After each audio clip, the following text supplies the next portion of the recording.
Dear Kuya Pam, magandang araw sa iyo at sa lahat ng mga avid listeners mo. Kuya Pam, I've just became a fan of yours recently. And it also made me want to share my experience kung paano nakuha ni Crush JNT Rider ang virginity ko. I'm 23 years old na Kuya Pam. Virgin since birth. Never tried to explore with anyone. Just the occasional sarsyado lang. For context, I'm 5'10" moreno at medyo chubby. Ngayon, ito namang si Kuya Rider. Tawagin na natin siya sa pangalang Rex, 27 years old, 5'7" at artistahin ang muka at kutis. Itong si Rex ay halos ilang taon ng rider na nagde-deliver dito sa lugar namin, Kuya Pam. Marami na kaming interaction kasi lagi akong may parcel. Mga 3 times a week lang naman. Masasabi ko na ring naging malapit na kami sa isa't isa. Dahil napapakisuyuan ko na siya. Like kapag may alam kong parcel ako, tinatawagan ko na agad siya na ang magdi-deliver. Dito na rin siya sa bahay madalas nagpapahinga. Sa gitna ng delivery niya, nakikiinom o nakiki-CR. Kuya Pam, kilala na rin siya dito sa bahay kasi pati parcel ni na mama at papa, siya na rin ang nagdi-deliver. Kuya Pam, one time, wala kaming parcel noong araw na yon. Pero tumawag sa akin si Rex. Nagsabi siya sa akin na kung pwede daw ba makisilong saglit sa bahay kasi malakas na daw ang ulan. Di ko na rin alam na umuulan na pala kasi nasa CR ako, nakaupo sa trono at nagsiselfone. Pero sabi ko sa kanya, sige lang, pasok na lang siya at nasa CR pa ako. Paglabas ko ng CR ay nakatapis lang ako. At nakita ko siyang pumasok ng pinto, basang-basa sa ulan. Napatingin ako sa katawan niya. Bakat sa katawan niya, sa basang long sleeve na drift fit at halata mong maganda ang hubog ng katawan niya. Kahit wala siyang abs, Kuya Pam. Napatitig din ako sa pants niya na bakat ang bukol niya doon na basa niyang fitted jeans. Napatulala lang ako sa kanya. Nagulat na lang ako. Sabi niya kung okay lang daw ba ako. Sabi ko lang naman, okay lang. Nagtanga-tangahan ako, Kuya Pam. Nagtanong din siya kung okay lang daw ba na manghiram ng tuwalya. Magpapatuyo lang daw siya ng buhok. Sabi ko, kukuha lang ako sa kwarto. Pero pinigilan niya ako. Sabi niya, yun na lang daw ang suot ko. Nagulat ako sa sinabi niya, Kuya Pam. At sagot ko naman na hindi pwede kasi wala akong suot panloob. Sabi niya naman okay lang. Parehas naman daw kami lalaki. Sabi ko naman ayaw ko. Kuha na lang ako ng bagong tuwalya. Nagulat na lang ako, Kuya Pam, nang bigla siyang lumapit at hinila yung suot kong tuwalya. Ang bilis ng pangyayari, Kuya Pam. At nahubad ang tuwalya na suot ko at tumambad sa kanya ang hubot-hubad kong katawan. Hiyang-hiya ako that time, Kuya Pam. Hindi man lang ako makakibo pero nagiinit na din ako at the same time ramdam kong nagpupumiglas na ang alaga ko na ang tanging takip lang ang dalawang kamay ko. After niyang magpunas ng ulo, bigla siyang naghubot-hubad at siya na nagsuot noong tuwalya. Sandali kong nakita ang ratbon niya at wow, super blessed ni Rex, Kuya Pam.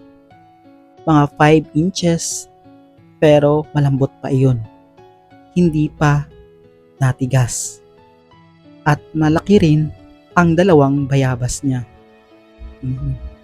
First time ko yung makakita ng ganon, Kuya Pam, maliban sa akin personal. After niya magtapis, Kuya Pam, gulat ako nang hinila niya ko papasok ng CR. Buti na lang at walang tao sa bahay. Kami lang noon that time. Nung nasa loob na kami ng CR, bigla niyang nilak ang pinto. At heto ang mga sumunod na pangyayari. Uy Rex, anong ginagawa mo? Bakit nilak mo yung pinto? Parang ang bilis ng pangyayari. Ano bang gagawin natin?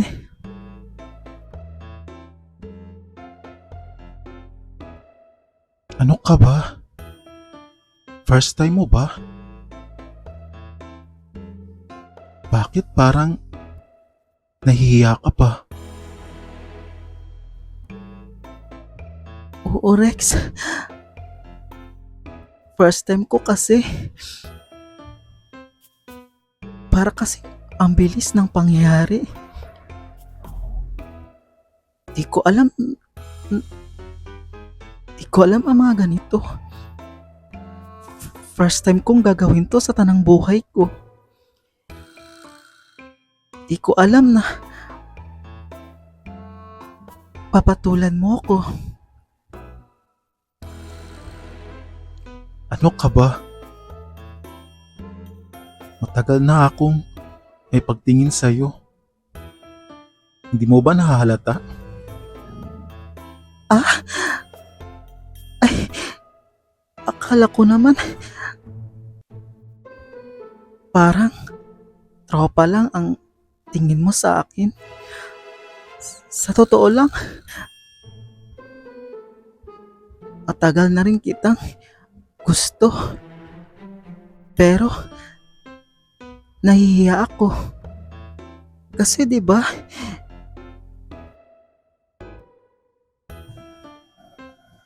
Syempre, parang napalapit na rin ako sa'yo. Tinuturing na rin kitang tropa. Di ko naman expected na may gusto ka pala sa akin. Oh, ngayon alam mo na. So, ano? Itutuloy pa ba natin?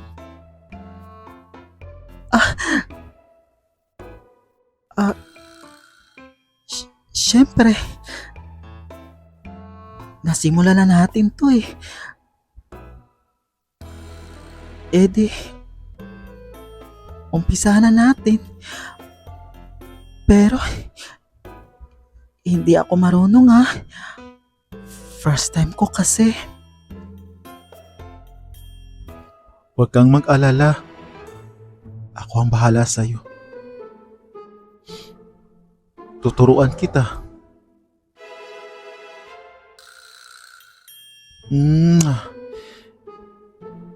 Ilabas mo yung dila mo. Ha? Kailangan ba talaga yun? Oo naman. Para malasahan mo kung anong lasa ng ulam. Okay.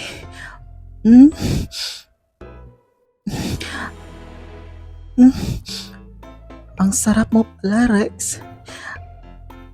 Di ko akalain. Ang galing-galing mo. Ganito pala ang feelings Ang sarap. Ang tamis.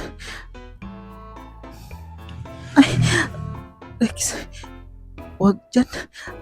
Nakikiliti ako. Ay, wag kang bumaba.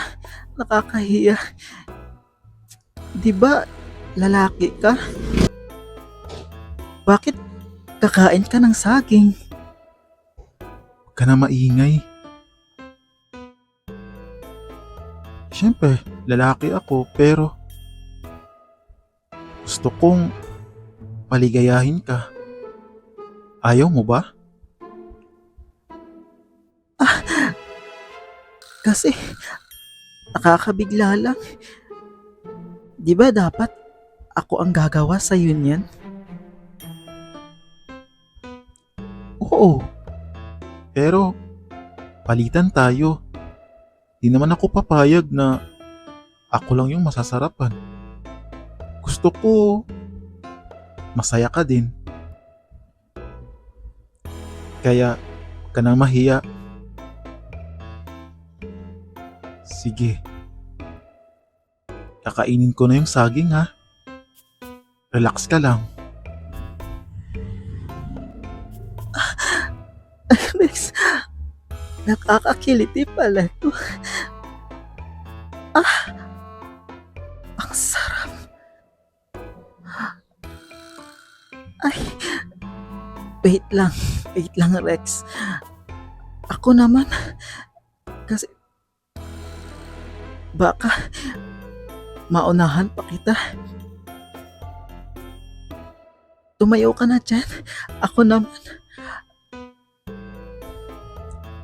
Okay, sige. Galingan mo.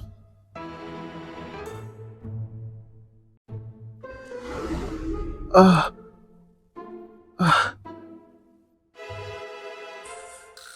First time mo ha, pero magaling ka na. Walang sabit. Kakahiya naman kasi. Kaya gagalingan ko na para sa'yo. Para sumaya ka din.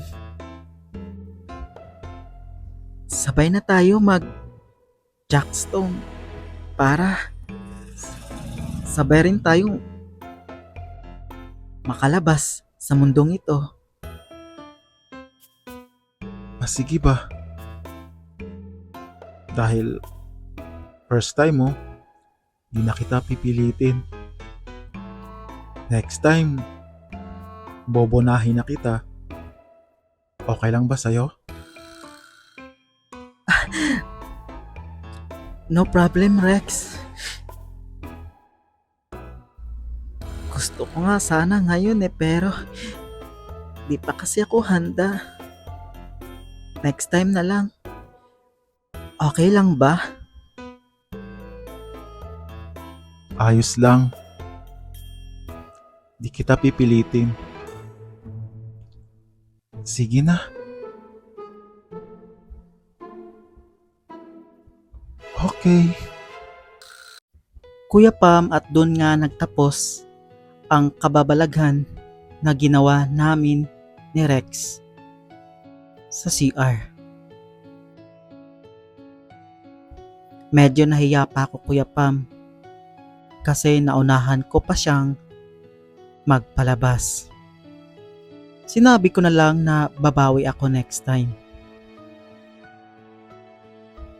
At natawa lang siya, Kuya Pam. Di ko talaga makakalimutan ang experience ko na yon sa kanya. Nakakatawa, nakakakaba. Basta, Kuya Pam, halo-halong emosyon ang naramdaman ko nung una kong naranasan ang ganong bagay. Pagkatapos nun, Kuya Pam, ay naligo kami ng sabay ni Rex at naglinis ng katawan. Pagkalabas namin, Kuya Pam, ay sakto naman na tumila na ang ulan. Pero basa pa ang damit niya, kaya hiniram niya ang damit ko. Iniwan niya, Kuya Pam, ang mga basang damit niya at babalikan niya na lang daw kinabukasan. Kasi diretso uwi na siya after ng delivery. Bago siya umalis, Kuya Pam, ay hinalikan niya pa ako. Tas nagyakapan kaming dalawa. Biniro ko pa siya, Kuya Pam, na dapat panagutan niya ako. Tumawa siya ng malakas. Sabay sabi na siya na lang daw ang bahala sa akin. Huwag daw akong mag-alala. Next time daw, magsabi lang daw ako pag ready na ako na magpapabona sa kanya. Manood daw ako ng mga tutorial kung paano daw maglinis or maglabatiba. Di ko alam kung bakit maraming alam si Rex, Kuya Pam. Siguro dahil marami na siyang experience. Pero ako itong first time tanga-tangahan. After niya umalis, Kuya Pam, ay nag-research talaga agad ako kung ano ang dapat gawin. Kung ano ba dapat gawin sa pagiging bottom. At yun nga, Kuya Pam, doon nagtapos ang pangyayari namin ni Rex. At maraming salamat, Kuya Pam, sa nakakatawang experience ko. Sana'y maibigan nyo ito. Kuya Pam, ibabahagi ko ulit sa inyo kung may ganap ulit kami ni Rex. At good luck sa akin. Kuya Pam, hanggang dito na lang ang kwento ko. Lubos na gumagalang. Berto. Alright, at doon nga nagtatapos ang ating kwento na ibinahagi at iniliham sa atin ni Sir Berto. Tawang-tawa ako actually sa sulat niya. Medyo nahirapan ako magdrama doon sa sulat niya kasi ang tagal ko nang hindi nasubukan ulit na mag-portray ng drama katulad nung parang may dialogue. Actually, hirap na hirap ako para akong matatawa na ewan, ang hirap mag voice over na 2 POV o point of view ang gagamitin ko. Kasi wala akong talent sa pag-iba-iba ng boses. So, parang ginaya ko lang din yung mga previous videos ko na pinopost ko na may mga dialogue. Kasi kung patagal na kayong avid listeners sa akin, napapakinggan nyo na yung mga past videos ko na may mga love story na may dialogue. Yun. Pag may mga letter sender na ayun nga may mga dialogue, yun, ginagawan ko talaga siya ng voice over. Pero ang hirap mag-record, matagal. Medyo kumakain ng oras, pero wala eh.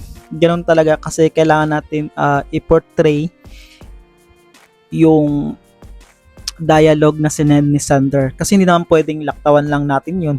'Di ba? Kasi yun ang sinulat niya. So kailangan din natin gawin. Mahirap kasi syempre, 'di ba?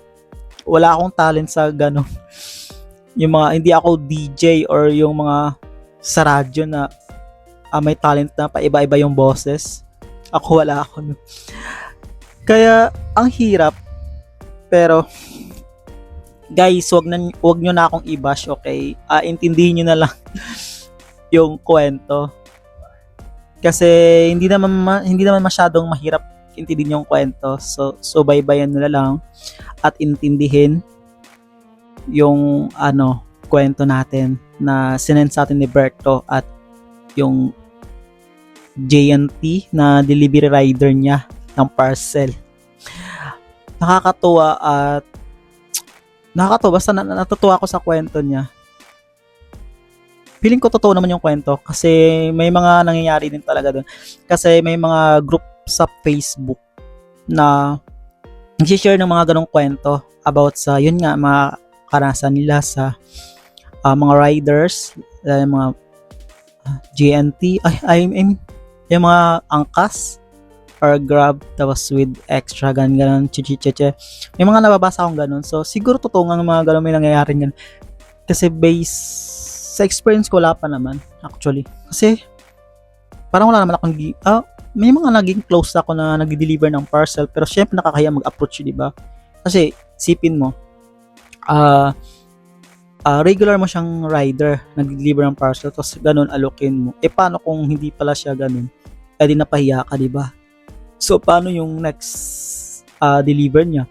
Magtatago ka na sa kahiyan. Kasi parang nabastos mo siya, di ba ganun? Yung naman kasing kwento ni Berto about sa kay Rex is si Rex mismo yung nag-open up sa kanya na ganun nga. Si Rex yung nag-first move na gumawa ng ganun. Di ba? Based sa kwento na nabasa natin at napakinggan nyo, na si Rex nga yung nag-first move. Hindi inamin nga ni Berto na may crush siya kay Rex pero hindi niya sinasabi kasi nga syempre regular niya na parang tropa na sila ganun. Pero ang hindi niya alam, crush din siya ni Berto. Nabanggit sa letter niya na straight daw si Rex pero I'm not sure kung straight na nasubo ng saging. Medyo nagulat din ako sa kwento kasi muntik na akong tumawa doon habang nagda-dialogue. Kasi nagulat ako sa nabasa ko na, si Rex? Straight? Kumain ng saging? Hindi ko na masyadong ninarrate kasi pwede tayong ma-report sa YouTube pag masyadong maselan yung kwento, di ba? So may mga sender na masiselan yung mga sinusulat nila. So, ang ginagawa ko, pinifilter out ko na lang kasi mahirap na maban tayo sa YouTube. Mahirap ng, di ba, ma-demonetize tayo. Ang hirap kaya gumawa ng channel tapos mabubura lang, okay? So, mag-iingat lang. Kaya, bago ko sinishare yung mga kwento nila, binabasa ko muna yan. Pinifilter ko muna yung mga hindi kaaya-ayang words na ginagamit nila. Pinapalitan ko ng mga like saging, hito, ano pa ba. Basta yung mga, halimbawa, basta yung mga bagay na hindi masyadong, hindi masyadong bastos, ganun. Kasi ayaw ni YouTube ng ganun, okay? So, pinifilter out ko. So, pasensya na guys kung hindi masyadong daring yung kwento natin kasi naman mawala tayo, di ba? So, at least, ang lang natin, goal natin dito is mailahad yung kwento nila in a decent way, okay? So, maraming salamat sa iyo, Rex pala, Berto, sa pagbahagi na yung kwento. I'm not sure kung straight ba talaga yun si Rex, pero kung saan ka masaya, kung yun ang sabi niya, okay. Be it, okay? Kasi hindi natin pipilitin yung tao na magsabi ng totoo kung yun talaga, kung malay mo, discreet lang siya, hindi niya maamin, hindi niya tanggap, ganun. Pero kung sinabi niyang straight, okay, fine. Okay? As long as kagustuhan kayo, okay. So, good luck, Berta, sa next bangbang nyo. Kung anong mangyayari, okay, maglinis ka daw. Labatiba, okay. So, sa mga bagong viewers natin, huwag nyo akong i-bash, okay? Intindihin nyo na lang yung kwento. Pinaghirapan ko din yan, nabasahin. Hindi ganun kadali mag-narrate ng kwento, okay? Kahit try nyo pa, okay? Maraming salamat sa iyong panonood. At kung hindi pa ka nag-subscribe, subscribe naman, okay? Huwag na kayong bitter. Support na lang, support local. Support kapwa Pilipino na vloggers, okay? So, pakiusap, subscribe nyo naman. Huwag naman kayo puro nood-nood lang. Subscribe din kahit papano. Makatulong kayo sa channel ko na mag-grow. Okay? Ginagawa ko naman yung best ko para sumaya kayo. Okay? So, yun lang. Mag-subscribe sa hindi pa nakapag-subscribe. At sa mga gusto magbahagi din ng kanilang kwento, i-email nyo lang ako sa Gmail ko or kaya sa Facebook page ko or Facebook profile ko. Andyan sa description yung link ng profile ko. Gusto nyo akong i-message doon at magpadala din ng liham, okay? So, maraming salamat ulit, Berto. At dito na nga nagtatapos ang ating panibagong kwentuhan at see you next time again. Dito lang sa Dear Kuya Pam. Bye-bye guys! God bless us all. Mwah mwah. Chup chup. Mwah.